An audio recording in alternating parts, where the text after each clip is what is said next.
السلام علیکم friends, welcome to my YouTube channel. چاند نظر آ گیا، از قلم بشریٰ مسرور۔ قسط نمبر 1۔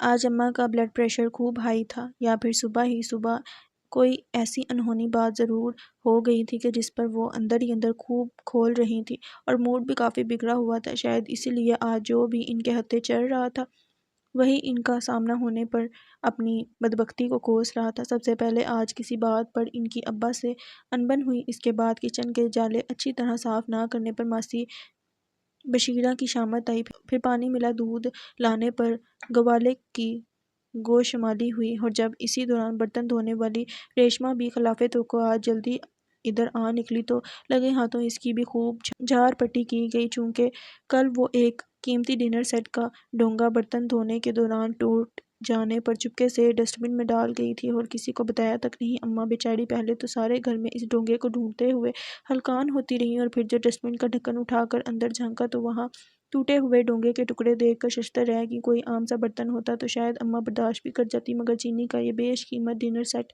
ان کے بھائی نے چائنا سے خاص طور پر ان کے لیے خریدا تھا، اور اپنے تئیں انہوں نے یہ بڑی احتیاط سے سینیا کے جہیز کے لیے سنبھال کر رکھا ہوا تھا۔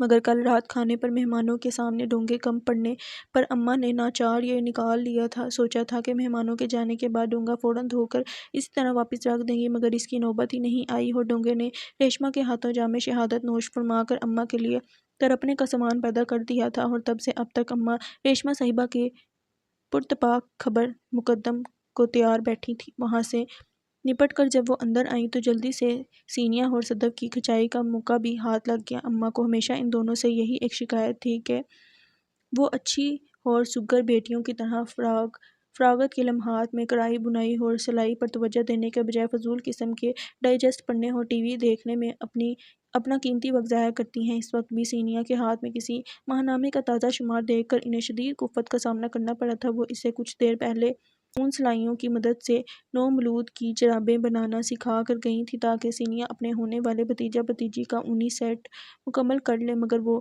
بڑی بے نیازی سے اون سلائیاں ایک طرف ڈالے ڈائجسٹ کے مطالعے میں غرق تھی، جو شاید کچھ ہی دیر پہلے ہاکر روزنامے کے ساتھ حسب معمول اس ماہ بھی اس کی دہلیز پر ڈال گیا تھا، اور صدف ان کے دوپٹے کا کروشیا پورا کرنے کے بجائے بڑے انہماک سے ٹی وی کے آگے بیٹھی ایک چینل پر کسی پروگرام سے حسن نکھارنے کی تیر بہتف ٹوٹکے اپنی ڈائری میں نوٹ کر رہی تھی۔ تجھے تو میں نے اونی جرابیں مکمل کرنے کا کام سونپا تھا، اماں نے ترچھی نظر سینیا پر ڈال کر ذرا تیکھے انداز میں پوچھا تو اس نے ڈائجسٹ بے دلی سے ایک طرف ڈال کر لمبی سی جمائی لی۔ سوری اماں، وہ دراصل پہلے ماہین کا فون آ گیا تھا اور اب یہ رسالہ۔ خیر، میں ابھی تھوڑی دیر تک یہ جراب مکمل کر کے آپ کو دکھاتی ہوں۔ سینیا نے ساتھ والے صوفے سے اون سلائی اٹھا لی، حالانکہ اس کا دل چاہ رہا تھا کہ اماں سے کہہ دے کہ آج کل کے دور میں بھلا اون سلائیوں پر بنائے ہوئے گھر کے سویٹر پہنتا ہے، جبکہ بازار میں ایک سے ایک جدید سٹائل کے سویٹرز اور سیٹ موجود ہیں، مگر اماں کے آگے ایسی بات کہنے کا اس میں حوصلہ نہیں تھا۔ سو دھیرے دھیرے سلائیاں چلانے لگی۔ اور تو نے تو ضرور میرے دوپٹے کا کروشیا پورا کر دیا ہوگا، اماں نے ایک طنزیہ نظر صدف کی طرف ڈال کر پوچھا تو وہ بوکھلا کر رہ گئی۔ ارے باولی، اگر حسن بڑھانے کی ان ٹوٹکوں میں ذرا بھی جان ہوتی تو یہ پروگرام کی میزبان اور ٹوٹکے دینے والی ماہرہ بھلا خود ایسی ہوتی۔ اماں کا اشارہ اس کے چہرے کی کیل محاصوں اور دانتوں کی طرف تھا۔ ابھی کرتی ہوں آپ کا دوپٹہ مکمل، صدف نے جلدی سے کہا، مگر دھیان ابھی تک ٹی وی میں لگا ہوا تھا۔ چل دوپٹہ ابھی رہنے دے اور شیدہ کے ساتھ مل کر پیٹی میں سے لحاف نکال کر ادھیڑ ڈال تاکہ پھر دھلوانے کے بعد نئے سرے سے بھروایا جا سکے۔ آج کل تیزی سے بدلتے موسم کا کچھ پتہ نہیں چلتا، بس بارش کے ایک دو چھینٹے پڑنے کی دیر ہے کہ جارا آن دبوچے گا۔ انہوں نے آگے بڑھ کر خود ہی ٹی وی آف کر دیا اور صدف تلملا کر رہ گئی۔ اماں، آج کل بازار میں ایک سے ایک خوبصورت اور نئے لحاف بنے بنائے ملتے ہیں اور ان کی قیمت بھی نہایت مناسب ہوا کرتی ہے۔ خود میری سہیلی کے گھر والے بھی بازاری لحاف استعمال کرتے ہیں اور وہ بتا رہی تھی کہ کافی آرام دہ اور سستے پڑتے ہیں یہ لحاف۔ پھر بھلا پرانے لحافوں کو ادھیڑ کر نئے سرے سے روئی بھروانے کی کیا تک ہے؟ صدف کو اپنے ٹوٹکوں کے ادھورے رہ جانے کا شدید غم و غصہ تھا، تبھی دھیمے لہجے میں جھنجھلاہٹ اور خفگی کا عنصر نمایاں تھا۔ واہ بھئی، خوب کہی یہ بات بھی، اماں ہنسی۔ تیری سہیلیاں بھی مجھے تیری طرح کی کاہل اور کامچور ہی رکھتی ہیں، تبھی ایسے مشورے مفت بانٹ رہی ہیں۔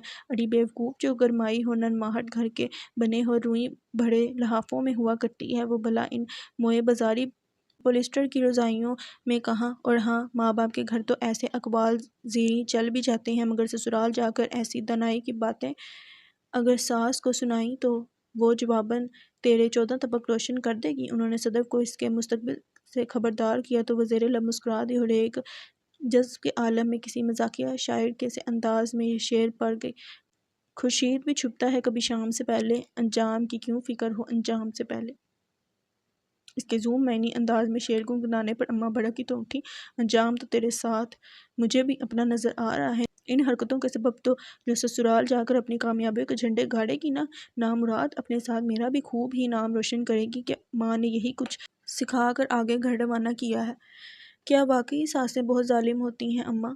سینیا نے معصومیت سے پوچھا تو وہ ٹھنڈی آہ بھر کر رہ گئی: بس اللہ رحم کرے ہماری ساس تو، اللہ ان سے پرسش نہ فرمائے اور بخش دے۔ وہ تو پوری وہ نہ جانے کیا بتانے جا رہی تھی کہ فوراً ہی سنبھل گئی۔ اسی لمحے خیال آیا کہ وہ خود بھی اب ایک عدد بہو کی ساس بن چکی ہیں، لہٰذا موضوع گفتگو بدل ڈالا: خیر، سب ساسیں ہی بری نہیں ہوا کرتی، کچھ بہوئیں بھی نری چڑیل ہوا کرتی ہیں۔ اب ہماری بہو کو ہی لے لو، 3 روز کے لیے بہن کی منگنی میں شرکت کا کہہ کر میکے گئی تھی اور 10 دن ہونے کو آئے، ابھی ان کی 3 دن ہی پورے نہیں ہوئے۔ لگتا ہے اب اپنی بہن کو بیاہے کے بعد ہی سسرال واپس آنا ہوگا ان کا۔ اور بھائی، کسی نے سچ کہا ہے کہ بہو لانے سے پہلے اس کی ماں کو ضرور پرکھو۔ بات جانے کہاں سے کہاں جا نکلی تھی کہ اماں کی توپوں کا رخ بھابھی سے ہوتا ہوا ان کے میکے کی سمت پھر گیا تھا، اور جب اپنے بیٹے کے سسرال والوں پر تفصیلی روشنی ڈالنے کے بعد تھک ہار کر بالآخر اماں نے لاؤنج میں بچھے اپنے تخت کی راہ لی تو صدف اور سینیا نے کافی سکون محسوس کیا، چونکہ اماں کا تمام کاموں سے فراغت پانے کے بعد اپنے تخت پوش کی طرف مڑنا بالکل ایسا ہی تھا کہ جیسے فوجیں مورچوں سے اٹھ کر واپس اپنی چھاؤنیوں میں چلی جائیں۔ شاید آج اماں اپنے بلڈ پریشر کی دوا لینا بھول گئی تھیں۔ اسی خیال کے تحت صدف ان کی دوا اور پانی کا گلاس لانے کے لیے لپکی۔ فرصت کے چند لمحات میسر آتے ہی ابھی اماں نے پان کی گلوڑی بنا کر گال میں دباتے ہوئے گو تکیے سے ٹیک لگا کر آج کے تازہ اخبار کی سمت ہاتھ بڑھایا ہی تھا کہ یکجک تک کے سرہانے رکھے منو بھیا کے میلے کچلے اور بدبودار موزوں پر ان کی نظر جا پڑی۔ آئے ہائے، میں بھی یہ کہوں کہ یہ مرے ہوئے چوہے جیسی بدبو کہاں سے آ رہی ہے۔ انہوں نے ناک پر دوپٹے کا پلو رکھ کر چٹکی میں موزے پکڑے اور صدف کی طرف بڑھا دیے۔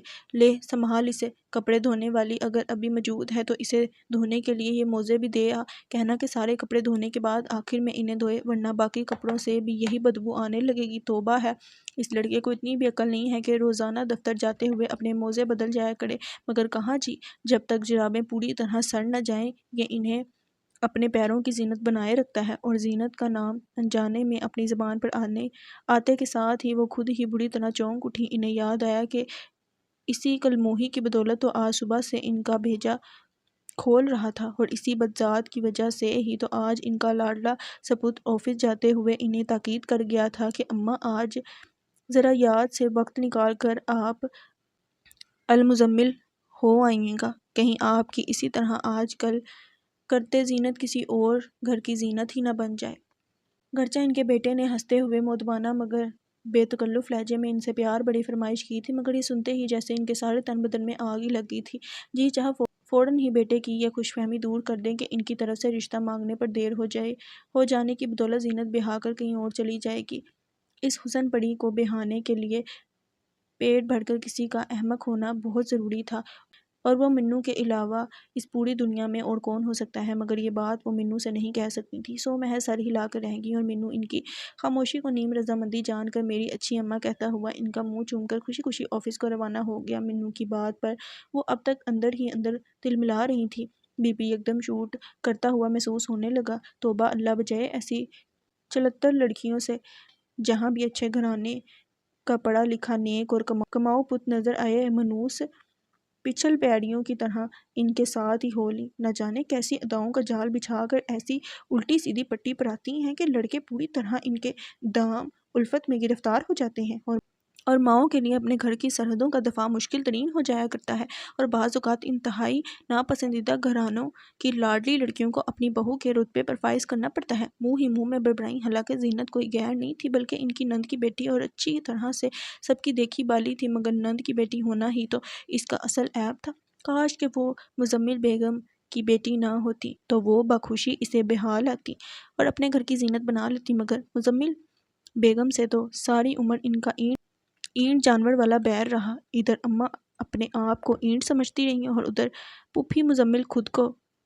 اب یہ بھلا کیسے ممکن تھا کہ وہ اپنی ازلی مخالف ہستی کی بیٹی کو بہو بنا لاتی، مگر یہ بھی ناممکن تھا کہ وہ منو 6 فٹ 2 انچ قد کے 26 سالہ متھین کو بھی وہ اب بھی منو ہی کہا کرتی تھی، کو زینت کے معاملے میں ٹکا سا جواب دے دیتی کہ بھائی میں تو نہیں جا رہی اس چڑیل کے گھر رشتہ مانگنے، چونکہ اس طرح سے وہ خود اپنے بیٹے کی نظروں سے گر سکتی تھی۔ چنانچہ وہ کسی ایسے موقع کی طاق میں تھیں کہ جس سے سانپ بھی مر جائے اور لاٹھی بھی نہ ٹوٹے۔ ان کی آنکھوں میں خواہ ساولی سلونی سی زینت کا نازک سراپا گھوم گیا۔ اس میں ایسی بھلا کون سی کوئی خاص بات ہے کہ جو منو اس کے لیے باولا ہوا جا رہا ہے؟ وہ مشکل تمام 5 فٹ قد کے ساتھ کمر پر جھولتی کدو کی ڈنٹل نما لمبی چوٹی کے باعث اس کی ٹانگیں کچھ اور بھی بونی معلوم ہوتی۔ چلو رنگت اگر سفید ہو تو ہزاروں عیب چھپا لیتی ہے، مگر زینت کا رنگ تو ایسا ہے کہ جیسے سرمے میں غلطی سے ذرا سا پاؤڈر گر گیا ہو۔ ہاں مگر بدبخت کی آنکھیں خوب روشن سیاہ اور بڑی بڑی سی تھیں، مگر آنکھوں کا کیا ہے، وہ تو بھینس کی بھی بڑی ہوا کرتی تھی۔ انہوں نے جل کر سوچا شاید اس کی شکل پر پھیلتی حد درجہ معصومیت نے منو کا دل مو لیا ہو۔ توبہ ہے، منو کے دل نے بھی وہی مثل پوری کر دی کہ دل آیا گدی پر تو پڑی کیا چیز ہے، اور ویسے بھی اس کے چہرے کی معصومیت پر جانا تو نری حماقت کے سوا کچھ نہیں۔ صورت کی لاکھ بھولی سہی مگر زینت گنوں کی ایک دم پوری ہی بدذات بالکل اپنی ماں پر گئی ہے۔ بظاہر نظریں جھکائے اپنے کام میں مصروف ہمیشہ یہی پوز کرتی چلی آئی ہے کہ اس جیسی سلیقہ شار، نیک، پروین اور امن کی فاتحہ اس دنیا میں کوئی اور نہیں، مگر میں جانتی ہوں کہ ان ماں بیٹیوں سے بڑھ کر بڑی بھی جمالو اس پوری کائنات میں اور کوئی نہیں، اور یہ سارے ڈھکوسلے میرے لائق فائق بیٹے کو پھنسانے کے لیے ہیں۔ اور ایک ہماری بیٹیاں، انہوں نے حسرت سے اپنے اپنے کاموں میں مصروف سینیا اور صدف کی طرف دیکھا، ان پگلیوں سے ایک خالہ سعیدہ کو ہی نہیں رجایا جاتا۔ خالہ سعیدہ ان کے محلے میں رہتی تھیں اور انہیں 2 عدد جوان اور ہونہار بیٹوں کی ماں ہونے کا شرف حاصل تھا، اور اماں دل سے اس بات کی تمنائی تھی کہ ان کے 2 بیٹوں میں سے کم از کم ایک تو ضرور ان کا داماد بنے۔ اسی مقصد کے تحت وہ ہمیشہ سعیدہ بی کو گھیرنے کے چکروں میں رہا کرتی تھیں۔ اکثر ہیلے بہانے گھر میں ان کی دعوتوں کا اہتمام کیا جاتا، اور گھر میں جب بھی کوئی اچھی چیز پکا کرتی تو اماں بڑے چاؤ سے پکوان سجا کر سعیدہ بی کے گھر بھجوایا کرتی، مگر وہ بھی پوری حرفوں کی بنی ہوئی تھی، چلتر ایسی تھی کہ کبھی اپنے پڑوں پر پانی نہ پڑنے دیا، کھا پی کر ڈکار مارتی اور ادھر ادھر کی رام کہانیاں سنا کر صاف کھسک لیتی۔ مجال ہے جو کبھی بھولے سے بھی موضوع گفتگو اپنے بیٹوں یا ان کی شادی کو بننے دیا ہو۔